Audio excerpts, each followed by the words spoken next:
What's up everyone, Jay here from Tap and Turn Gaming, coming at you today with another EDH deck tech. Today's deck is for another viewer request. That viewer is Unleashed089. They requested that we do a budget Anowon the Ruin Sage EDH deck. So this will be another video in our Battling with a Budget series. So Unleashed, I hope you enjoy the deck tech. I hope it's kind of on the lines of what you were looking for with this particular deck. It is Vampire Tribal, so I like it already, just the fact that it's a tribal deck. So I hope you enjoy it, and for everybody else watching, I hope you enjoy it as well. So let's kick things off here and take a look at our general, which is Anowon the Ruin Sage. He's a 5-cost 4/3 Vampire Shaman. And at the beginning of your upkeep, each player sacrifices a non-vampire creature. So this is never going to affect you whatsoever, because we're playing a tribal vampire deck, so this will never affect you as the player playing this deck. It will only affect your opponents, granted that they aren't also playing a tribal vampire deck. But it's a pretty cool ability. Basically, it's very similar to like a Shieldred type ability where, on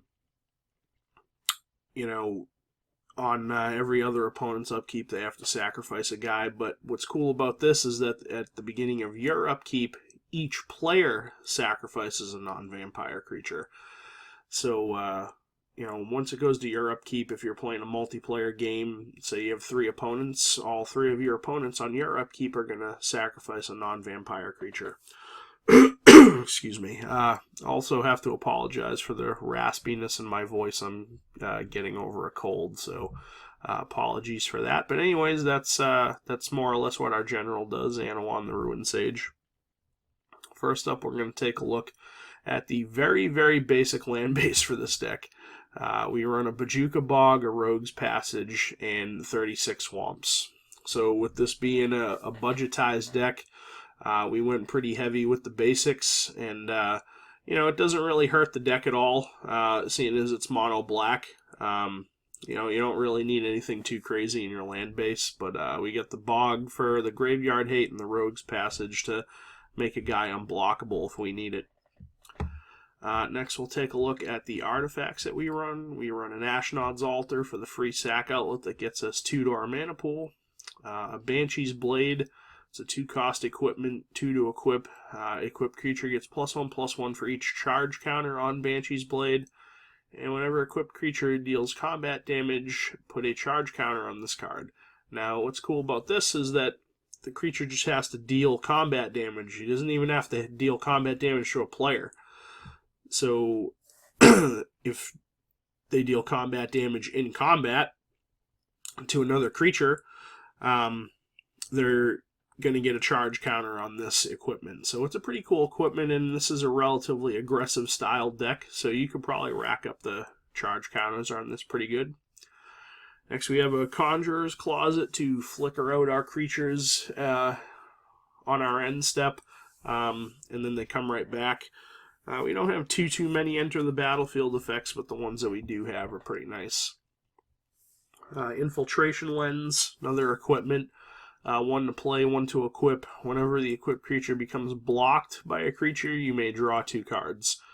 So it's a pretty interesting card. Oh, do you want this guy to go through and hit you, or do you want to block him and let me draw cards? So it's kind of an interesting little thing for your opponent to have to debate over.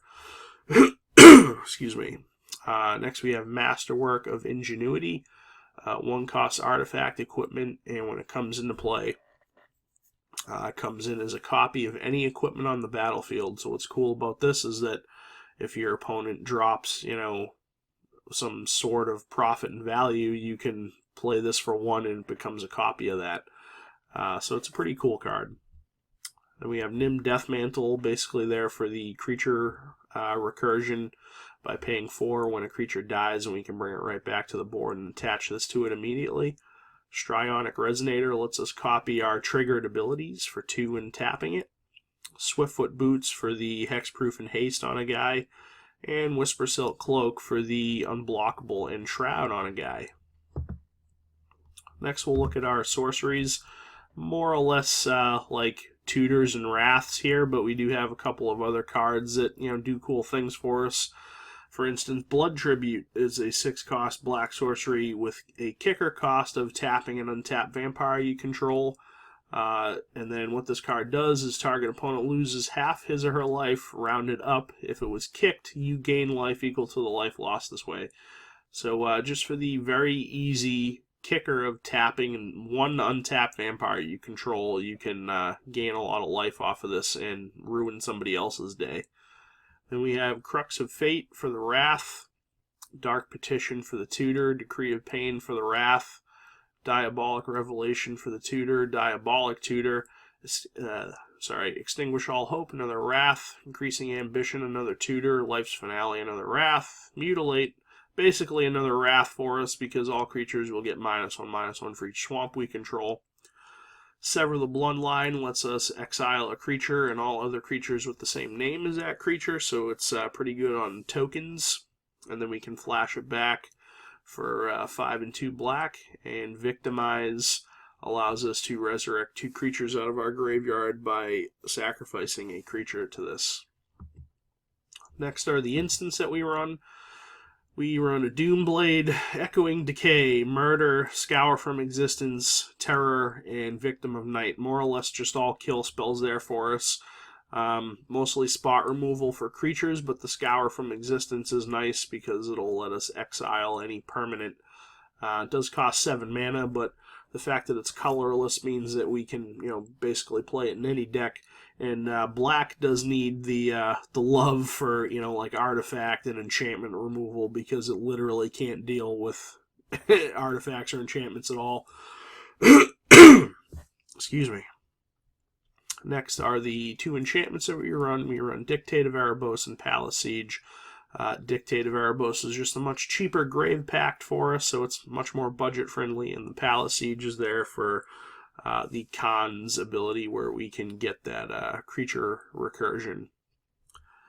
And then next we'll take a look at the creatures. We have 32 of them, so it's a relatively creature-heavy deck, but rightfully so. It's tribal vampires. So we have Blood Artist. When he or another creature dies, target player loses 1 and we gain 1. Blood Baron is a sacrifice outlet for us that lets you sack a guy to it to give this a +2/+2. Blood Seeker, whenever another creature enters the battlefield under an opponent's control, you may have that player lose 1 life. Blood Husk Ritualist is a 3-cost 2/2 with multi-kicker for 1 black. So when it enters the battlefield, target opponent discards a card for each time it was kicked. So if we multi-kick it 3 times, our opponent will discard 3 cards. Bloodline Keeper, 4-cost 3/3 flyer. We can tap him to put a 2/2 black vampire creature with flying onto the board, and then we can pay a black and transform him, but we can only activate that if we control 5 or more vampires, and then when he's transformed, he's Lord of Lineage, a 5/5 flyer that pumps your other vampire creatures +2/+2, and still has the ability to tap to make the 2/2 black flying vampires. Next we have Bloodlord of Vazgoth, 5-cost 3/3 with Bloodthirst 3. So if anybody doesn't know what Bloodthirst does, basically if an opponent was dealt damage in the turn that you play this card, it will come in with 3 +1/+1 counters. So if it had Bloodthirst 2, it would come in with 2 +1/+1 counters if an opponent was dealt damage this turn. So basically you want to hold these cards until your second main phase. Most of the time, if you have some sort of spell that maybe does direct damage to your opponent during your first main phase, and then you can play this and will Bloodthirst. Anyways, it's a 3/3 flyer, and whenever you cast a vampire creature spell, it gains Bloodthirst 3. So that's really nice. So if we deal damage to our opponent, every vampire that we play after that will come in with 3 +1/+1 counters. Bloodthrone Vampire, another sack outlet that gets +2/+2 when we sack something to it. Butcher of Malakir is a Grave Pact on a 5/4 flyer. Dark Imposter lets us pay 4 and 2 black and exile a creature and put a +1/+1 counter on him, and he has all activated abilities of all creatures he exiled. Defiant Bloodlord is a 7-cost 4/5 flyer. Whenever you gain life, target opponent loses that much life. Drana Calastria Bloodchief a 4/4 for 5 with flying, and you can pay 2 black and X to give a creature -0/-X until end of turn, and then Drana gets +X/+0. So she has the potential to kill creatures and make herself bigger. Excuse me. Falconwrath Noble, 4-cost 2/2 flyer. He's basically just a bigger blood artist. Fiend of Shadows is a 3/3 for 5 with flying. When it deals combat damage to a player, that player exiles a card from his or her hand. You may play that card for as long as it remains exiled. And then you can also sacrifice a human to regenerate this, but we don't have any humans, so that will never be a thing that we can use. But if our opponent's playing black and we hit our opponent with this, we can maybe potentially cast some spells off of it. Gatekeeper of Malakir, a 2/2 for 2 with kicker for a black, and if you kick him, target player sacks a guy. Gouldraz Overseer is a 6-cost 3/4 flyer with landfall. Whenever a land enters the battlefield under your control, creatures you control get +1/+0. If the land that you landfalled with is a swamp, those creatures get +2/+0 instead. I might have said +2/+0 to begin with. If you landfall, they get +1/+0. If the land you landfalled with is a swamp, +2/+0 instead. Calastria Highborn is a 2-cost 2/2. Whenever it or another vampire you control dies, you can pay a black. If you do, target player loses 2 and you gain 2. Scroll down a bit here. We have Malakir Bloodwitch, a 4/4 for 5 with flying and protection from white. And when it enters the battlefield, each opponent loses life equal to the number of vampires you control. You gain life equal to the life lost this way. Malakir Cullblade is a 2-cost 1/1. Whenever a creature an opponent controls dies, he gets a +1/+1 counter. Necropolis Region is a really nice card in the deck. A 6-cost 6/5 flyer. When a creature you control deals combat damage to a player, put that many +1/+1 counters on it. So if a creature you control hits an opponent for 6, it's going to get 6 +1/+1 counters. So it's a pretty huge potential blowout card. Here we have Nirkana Cutthroat, a 3-cost 3/2 with level up for 2 and a black. If it's level 1 to 2, it's a 4/3 with Death Touch. If it's level 3 or higher, it's a 5/4 with First Strike and Death Touch. Excuse me. So if you get it to that level 3 or higher, any creature that it goes to combat with, it's just going to destroy before the creature can even do anything to it. Pawn of Ulamog, 3-cost 2/2. Whenever it or another non-token creature you control dies, you get a 0/1 Eldrazi spawn that you can sack for 1. Pulse Tracker is a 1-cost 1/1. That when he attacks, each opponent loses 1 life. Sengir Nosferatu is a 5-cost 4/4 flyer that you can pay 1 and a black and exile him, and then you get a 1/2 black bat creature token with flying. It has pay 1 and a black, sacrifice this creature, return to play under its owner's control a card named Sengir Nosferatu that's exiled. So he's pretty hard to kill. So, if your opponent tries to kill him, you can respond and turn him into a black bat with flying that's a 1/2 body. And then if they try to respond to that, you can pay 2 and, basically turn him back into his 4/4 flying form. So he's pretty cool. Shadow Alley Denizen is a 1-cost 1/1. Whenever another black creature enters the battlefield under your control, which is going to be all the time, pretty much with our creatures, target creature gains Intimidate until end of turn, so that's nice. We have Skeletal Vampire, a 6-cost 3/3 flyer. When it enters, you get 2 1/1 black bat creature tokens with flying onto the board. Then you can pay 3 and 2 black and sacrifice a bat to put 2 1/1 black bat creature tokens with flying onto the board. Then you can also sacrifice a bat to regenerate Skeletal Vampire. So it's pretty hard to kill as long as you can keep generating those 1/1 bats. And we have Soul Collector, a 5-cost 3/4 flyer. When it hits a player, when it hits a creature, alright, let's rewind. Whenever a creature dealt damage by Soul Collector this turn is put into a yard, return that card to player under your control. So whenever it kills a creature in combat, it gets resurrected to your side of the board. Next up we have Fief of Blood. It's a 6-cost 1/1 flyer. When it enters the battlefield, remove all counters from all permanents, and then this enters the battlefield with a +1/+1 counter on it for each counter removed this way. I love this card. It's one of the new cards from the new Commander product that we got. And to be completely honest, I feel like this card should be a rare. I think it's really, really good, and I feel like it should be a rare. This card single-handedly wipes every Planeswalker off the board just by it entering the battlefield. So that alone is really nice. But any other types of counters that are on permanents on the board, it strips everything off of everything, and it just gets friggin' huge. So me personally, I feel like this card should be a rare. Yeah, it's only a 1/1 flyer for 6 mana, but if you're going to be playing this, you're probably going to be stripping all kinds of counters off of something when you play it. Why would you just play a 6-cost 1/1 if it's not going to do anything? So, there is a time and a place to play this card, but when that, time comes, you're going to reap the benefits for sure. Next up, scroll down a bit here, Vampire Aristocrat, another guy that we can sacrifice guys to make him bigger. Vampire Hex Mage is a 2-cost 2/1 with first strike that we can sacrifice it to remove all counters from target permanent. So we can use this and sack it to kill any Planeswalker or remove, it's similar to Fief of Blood, just not on a massive scale.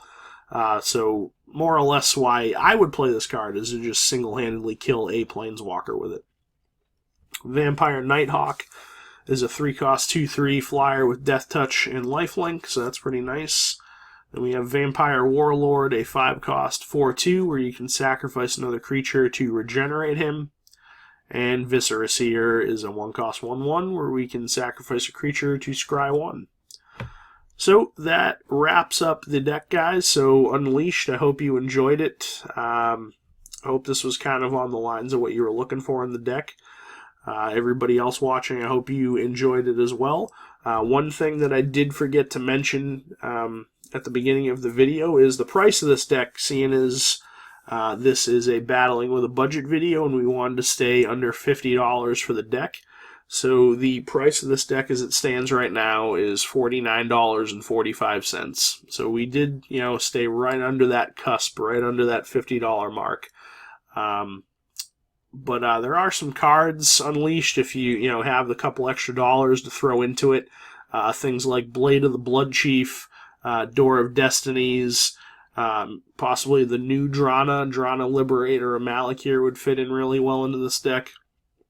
So there are some other cards, if you have the extra funds to dump into it, that would go really well into this deck. And those 3 are just a few that I can think of off the top of my head. But just a couple other things to talk about before I end the video. Nothing to talk about here because the deck's mono black. The types of cards, with any other EDH deck, a third of your deck's going to be lands. I personally always like to run 38 for my land base. Some people like to run more, some people run less. 38 I feel as though is a nice number. We're a pretty heavy creature-based deck. We have 32 creatures, but it is tribal vamp, so we want to run a lot of creatures. We want to be aggressive. Then we run 9 artifacts, 2 enchantments, 12 sorceries, and 6 instants. Our mana curve is a little bit wonky, to say the least. I mean, we got a couple things that play on turn 1, then a lot more on turn 2, a little less on turn 3, not very much on turn 4, but then we spike up at turn 5, and then we curve down pretty nice from turn 5. So a little bit wonky from 1 to 2 to 3 to 4.